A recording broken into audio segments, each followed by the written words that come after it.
Well, Eric, pleasure to meet you. And it's Eric, it's not Capaci. No, sir. Even though I'm told that in the coffee shop is Capaci's, right. And if you were in Italy, you would be Eric Capaci. That's exactly right. If you're in Italy, then you would pronounce it Capaci. In fact, there is a Capaci, Italy, where you actually, it's a town, and I've seen the population sign and everything, spelled C-A-P-A-C-I. But growing up and in your family associations, you were always called Capaci. That's it. So you don't want to go the Italian route. I don't mind either way, but yeah, Capaci's. It feels right to you. It feels right, yeah. Okay. More normal. Well, I'm here to talk to you about Champion Christian College. Yes, sir. And you are president of Champion Christian College. Yes, sir. Primary founder? Primary founder 10 years ago as mainly as somewhat of a seminary school, a Bible school with degree plans that would help someone get into the ministry in different capacities. Also, education degrees in order to teach in mainly Christian environments and Christian schools. But there's been a great transition over the past year or two, and a name change along with that, partnership with Central Baptist College in Conway. So there's a lot going on to maneuver the college and to position the college for greater growth and other degree plans in addition to the ministry. Now, it's been for 9 years previous. Yes. It was Champion Baptist College. Right. And going with the more inclusive, I suppose, name Christian College, then that's a plus. That's a plus. For other people with other churches that maybe they didn't grow up Baptist, and so but they certainly want to be Christian. Exactly. And so that. Right. Is that part of the strategy? It is part of the strategy. And along with that, Clay, there was a separation from, if you will, the church, the Gospel Light Baptist Church. A good separation, very positive, agreed upon by the leadership of the church, the elders, the deacons, etc. So it's been a good thing, and there's a nice distinct separation as well, if you will, on the campus. You've got your church on Garland, across the street, and on the other side is the college campus, Champion Christian College. And so, yes, but we definitely wanted to appeal to a broader scope of demographic of people who are Christians, go to different churches, but not necessarily are Baptist. And that has been reflected, I think, from what little I understand so far, in the staffing. You have volunteers and you have staff people that come from a increasingly broad spectrum of local Christendom or regional Christendom. Totally true. The diversity is awesome. I mean, like yesterday in chapel, we had the pastor of Apostolic Faith Tabernacle speak, and a lot of the teachers, adjunct teachers. I just spoke with Ken Carney, pastor of First Nazarene this morning, teaches our missions class.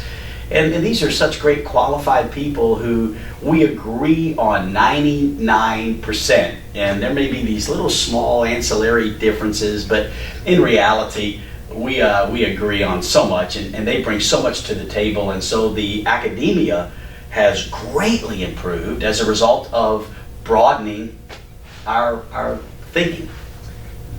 In the display case in the building here, I saw a couple of books apparently that you've authored. Yes, sir. And one of them has the name Champion in it. Traits of a Champion. Was that written after the founding of the school? Yes, it was. It was written after the founding.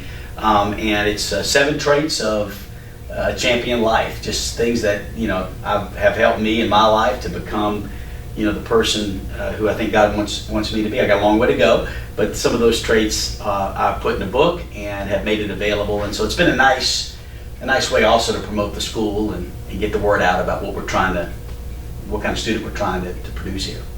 Very good. And that's available on Amazon, maybe?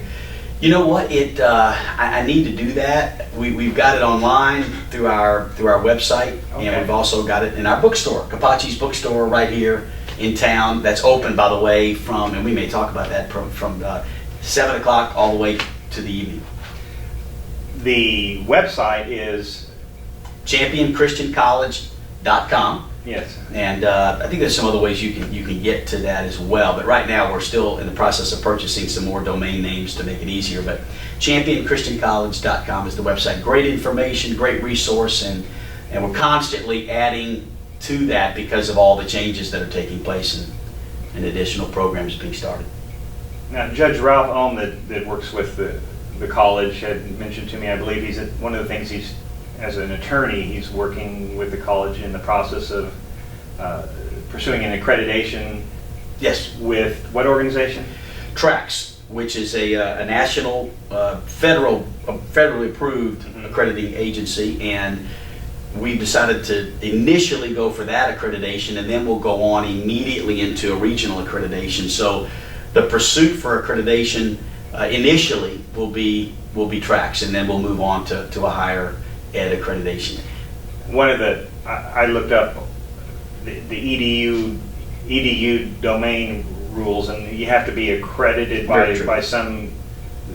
You have to be one of the groups. Is TRACS one of the groups that makes you eligible for the EDU domain in the future? It is. And in fact, TRACS makes us eligible, for a lot of things that we have never really been able to offer to the student. For instance, federal aid and all the different grants and things that are out there, but they need an accredited college to be able to pursue those things. And so Central Baptist is helping us some with that, because we're offering classes on campus, so that the partnership is definitely helping students to be able to have And Central Baptist headquartered in Conway, right? Central in Conway, Missionary Baptist College, but much like ours in spirit and partnership and diversity, Well, Eric, my wife and I both attended a private school, Grand Rapids School of Bible and Music, which actually grew to be fairly large for that sort of a school in Grand Rapids, Michigan, when we were young, several years ago. And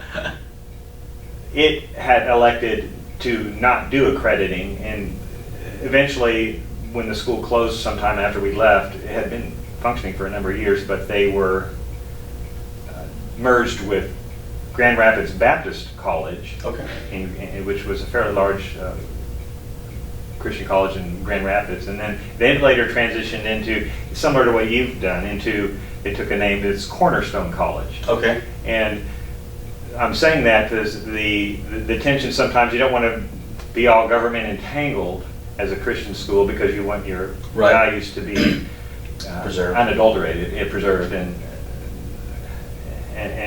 that's a challenge when you get involved in accrediting sometimes and the various things, and that's I presume one of the things that's been a little bit an issue to consider. Yes, sir, Clay. I would say that initially, but what we came to find out is we did not know exactly what accreditation was. I mean, there was that fear, but it was a false fear. There was no need for that, because in reality, accreditation, as you understand it, begin to understand it, we were fortunate to have on our staff here a very experienced man by the name of Dr. Francis Grubbs, who is our college provost, who is in charge of, as far as on staff, pursuing accreditation. He's kind of the chairman of that effort, and he explained to us that really, in its purest understanding, accreditation actually frees you more from government interference, because it validates the education of your school. If you're willing to get accredited, then obviously you're doing a self-study. You're just basically saying we're legitimate, and we've covered all the bases, and there's nothing to hide.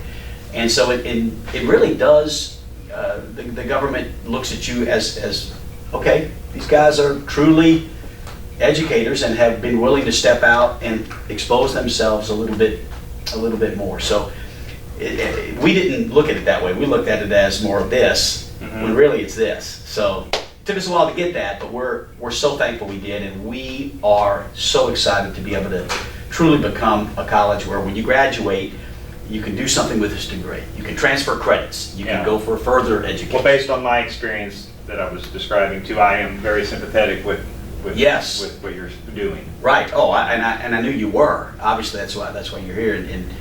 But it was really just an eye-opening thing, because for so long the thinking was kind of the old thinking of we need to stay, in exclusive and private and all the government interference issues that you are afraid of. The big Ivy League universities, most if not all of them, I understand, were originally founded for Christian purposes, for training and educated clergy and promotion of the gospel, and yet, and some of them still on their monuments and the writing they have on the buildings testifies of that, but not so much anymore. Not so much. If you look at Harvard's mission statement, its initial mission statement when Harvard started, it sounds like you're reading out of a Bible. I mean, it is so incredibly, faith-based, and it's an amazing mission statement. In fact, when we created our mission statement here at Champion, we read that, studied that, and even used some of that direction. And I think what happens is colleges get away from their mission statement, and that's why here at Champion we are so serious about our mission statement that you can find on our website. And there's been some developing going on right now. I don't have it memorized because it's rather lengthy. It's not super long, but it's more than just 4 or 5 words. We have a slogan as well, but we're really developing this mission statement in place so that we don't have that problem. That doesn't mean we won't stray. Obviously, it can happen. Leadership is, I think, accountable to that, but we are really trying to stay loyal to what we say. This is why we're here. Mm-hmm. Prayerfully, that'll keep us. The accreditation. What is your expectation of when that would happen? Good question. We're anxious, so we're really working hard. Our committees are meeting on a weekly basis. We just met this Tuesday, and that's kind of our day to get together. And then we get our workload, and we have a tremendous faculty and leadership that's heading up. I think there's 4 different committees that are aggressively pursuing getting the work done. Probably, in a perfect world, line upon line, precept upon precept, 2 years is the bare minimum, but still they would say that's unlikely. Even Dr. Grubbs would say wishful thinking, but it's not possible. So he is saying 2 to 4 years. Now, the thing to realize is that is a recently initiated effort. Right. Very recently. Very recently, and yes, I would say that's accurate. And some of the benefits of accreditation come while you're in the process. So that's the good news for the student, is that they'll in pursuit of accreditation, you do reach places and points in the process where you're able to take advantage of some of the student loans, grants and things, because you get past a certain point where they see, okay, this is going to happen. It just takes a lot of work. So, well, I would presume some students aren't very concerned about that, about accreditation. They're maybe here primarily because of the curriculum and the environment. They want which was the case when I went to the school I went to for a while, and so for them it's not a big deal. But I would think there are maybe many others that they sure would like to have that happen too. But for now, the school in Conway provides a means for them to be here and still to get accredited for. What programs can they get accreditation for? You're right. I'll answer that, kind of both those questions, because it was very well put. Yeah, the students, and we have 250 graduates already, and obviously those came here when we weren't accredited and weren't pursuing accreditation. Most of those are in ministry, and they're doing great. We've got churches all over the world, really. It's really humbling to say that. So we've had some success without accreditation, but even then, I will admit that it's been a hindrance to some of them who have maybe wanted to become chaplains or head up a program in a public school. And it's been difficult to take their Champion degree without adding something to it or going back to school, getting additional. So, I think it's becoming more and more important that even students who come here without it being accredited are saying, boy, this would really help us. Central brings to the table, general education classes this semester. So we're offering somewhere around 10 classes where especially freshmen can come and get all their general ed courses if they want to transfer. But obviously, Clay, what we're trying to do is, with this dual enrollment concept, is, hey, we're going to be getting accredited. And prayerfully, this is going to happen before you graduate. So when that happens, all of the Champion courses will then become accredited classes. And that'll help us immensely. Very good. I met Tori briefly, speech instructor Yes. here that also instructs at Henderson. Henderson. And her about a program too. I'll throw out to you. Put a plug in for Hot Springs Toastmasters Club. Yes. I think that would be just a fantastic thing for some of your students to incorporate a Toastmasters program and to do the accomplishments so that they can get through that program as part of one of your courses. And let me just throw that to you. Yeah, no, I appreciate that. There's a lot of great ideas, including ideas like that we're hoping, especially now that we've opened this thing up, to be able to bring more things to the table, more people, more ideas, more programs, more certificates, more classes. And so, Tori and others have, it's neat to see, as you mentioned, maybe they're teaching somewhere else, but also teaching a class here. Or, we have a lot of retired folks that have lived in the village or have come to Hot Springs, and, they're retired, but hey, they enjoy coming to Champion, teaching one or two classes. Specifically Tom Bolton, who has a doctorate in music. And he teaches 2 or 3 classes here now. He kind of adding. He started small and he keeps adding to his plate because he loves it here. The quality of student, the atmosphere. It's just, I love coming to work every day. That's great. Speaking of the student body, you have dormitories in each end of the building. One end of the building. One end of the building. Right. We have 200 beds. It's a state-of-the-art, kind of a Holiday Inn Express is the way we modeled it after the Holiday Inn Express. You mentioned Michigan. This one was in, I want to say, it was outside of Detroit, Michigan, but it was just one that we noticed, and we flew up there, spent the night in the hotel, and then came back, and our architect really drew up that plan. And he built it with, when they built it, it was more for an institution, but the layout is nice sized rooms, max 4 to a room, fantastic furniture, a bathroom in every room, a shower in every room, 2 vanities in every room. It really is a hotel room. And so kids are not having to go down the hallway to shower. The rooms are not overly filled. They've got their own individual temperature gauged air conditioning in every room. Honestly, for what we're charging for room and board, it is even if you live in the city of Hot Springs, it's a very low cost living for a very nice dormitory. Sounds good. I love it.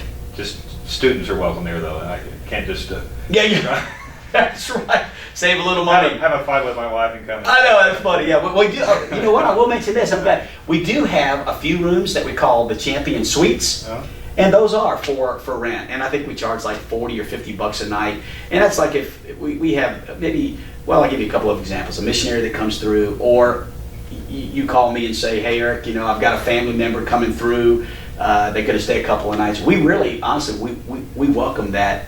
If it helps us raise a little bit of money, they have a nice place. The only thing is no television. So, but other than that, it's a very nice room. So we have opened that up a little bit. We don't advertise it, so.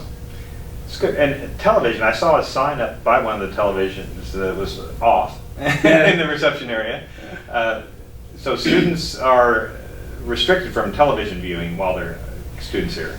Well, yes, unless it's part of a course. That's right, part of a course. And we do like the Super Bowls and the big ball games, and we have great nights at Capaci's coffee shop where we'll Monday Night Football and gather around with pizza and coffee and all the things that kids like, and we'll watch that. So there is availability on campus, but no, it's not. There's not access. If somebody came to the administration and said, "I want to put a TV in my room," we would allow. You want their educational purpose for being here to be primary, and not right. Be, it has nothing to do with a derailed conviction. by the habit of watching way too much TV. That's right, especially in the dorm rooms. That can be a distraction. So anyway, but it's worked for us, thus far, and I'm thrilled. The student body population currently is about 50, a little more than 50. If you include CBC PACE classes that are going to begin shortly in the evenings on our campus, and some of our people will teach those classes. I say our people, I mean approved CBC faculty members will potentially teach some of those PACE classes. All that to say, I don't know what PACE means. PACE is, I don't have the actual PACE, but I know it is a program that Central Baptist offers, somewhat of a degree completion type program where they take courses that are accredited, and they take them in the evening. It's 1 or 2 nights in the evening. They go about 5 weeks long, and they're very intensive. And so they're expecting an enrollment of around 50. So, you know, we could be upwards around 100 students on campus here, you know, even this semester. So the growth is there. I think the exponential growth will come after Champion is accredited. And, you know, we do have, fortunately, a really good network of churches and youth conferences, youth meetings, gatherings that we're a part of. That's the missing link, Clay, accreditation. People are just waiting, and so we feel like, vision-wise, you know, we feel like this could be not just a small Bible college or a small, you know, it could be a university one day. And, you know, my aspiration, and I'm a visionary. It's a great name for a university. It is, Champion. A lot like Liberty University in Lynchburg, that, you know, started off a small little church Bible college, and now today has 10,000 on campus and 90,000 online, you know. And again, I'm not trying to do exactly what they did, but it's a pretty good model to follow. Some students don't live here. They live in the local economy and come here, or live locally and come here. Yes, some live locally and come here. Good, maybe 20-30% of the student body, and then still 60 or 70% are coming from, you know, I think 10 or 11 different states around, you know, as far as Hawaii. One kid came from Hawaii, Honolulu, yeah, to come to school here. In fact, he's a senior. He's graduating this year. Great kid. I guess you're thinking of making a satellite campus over there. Oh, that'd be nice. Oh man, yeah. Of course, Hot Springs is a pretty cool place to live, man. There's a lot to do here. So I know Hawaii is a paradise, but I'm a big Hot Springs fan. Very good. I am. What is your describe the process, if you would, of how it came to be that you got this idea to work on this school? Well, anyway, tell me a little bit about yourself. You grew up where? I grew up in New Orleans, Louisiana, and we moved to Hot Springs when I was 13 years old. So that's kind of the fast forward version of just how I got here. My mother was a registered nurse, and we were raised in a single parent home, my brother and I. So Mom moved here, became a nurse at St. Joe's at the time, and so that introduced us to the city. Moved away, went to seminary, graduated with my master's and doctors and all that, came back to plant a church. So my journey was, you know, moved to Hot Springs, moved away, and came back to plant a church. About, you know, 10, 12 years into the church plant, we felt initially the vision to teach, you know, hey, this is what, you know, we've got a successful model here. Let's begin a small Bible college and just teach what, you know, what we've done here. And so the idea was to plant churches, you know, to start a college, a Bible college for seminary students, for church planters to come. And so it's just grown from there. We've actually had an enrollment of up to almost 200. But again, that was, you know, when we were just exclusively Baptist and had quite a bit of influence in that world. And that has waned, and there's a price you pay when you transition, and you know, you have to count the cost, and we did, and we feel as if now the potential is far greater, even though we had some great days and enjoyed what we were, you know, and so. But personally, you still identify as you're pastor of a Baptist church, a Gospel Light Baptist church. Right. Yes, I do. It's an independent church, so, you know, it's kind of unaffiliated in the sense that, so it makes it easy for me to have fellowship, and I would, you know, and we tell people not, here. Not a part of one of the conferences. No, we're not, and I'm opposed to those either. But no, we're not. You know, I would attend those, and just like I've attended Assembly of God conferences and other denominations. But we do identify ourselves, but strictly based more probably on doctrinal affiliation more than we do the name Baptist. So that's kind of how things started. So that it's just grown from there, and the vision has increased, and that's why, you know, Ralph Ohm is the chairman of our board, and the board is very diverse, and there's not only different denominations but different fields of experience coming on board, and, you know, we are just excited about even the location of Champion being in the center of Hot Springs, and, you know, expanding from here. We've got 14 acres in the city, so there's a lot of potential here. We have a master plan that's just powerful. In fact, I'll give you a copy of that, so maybe you can put a couple of pictures up of that to show the community and those that are watching, you know, that the vision is expansive. It's exciting. Very good. Students take ministerial focused courses. So some are wanting to be pastors or involved in church work in some way, but also education, teaching in Right. schools, but maybe primarily in Christian schools. Primarily right now in Christian schools, I would say. I mean, that probably will change. Accreditation will open the doors for a lot more expansive opportunities. But I would say, yes, the number one degree plan would still be more of a pastoral degree plan. Most, missionary, youth pastor, missionary, and then For some, I would think just to kind of get a foundation of Christian education generally. Sure. For the whatever they do with their lives. that's right. You can get a one-year Bible certificate. You can take sports management has become a degree plan here. So that's a very popular one, actually. Because we have a college basketball team, and you can check our schedule out on the website. We play some pretty incredible teams. Have a couple of games at Bank of the Ozarks Arena in January. We're super excited about.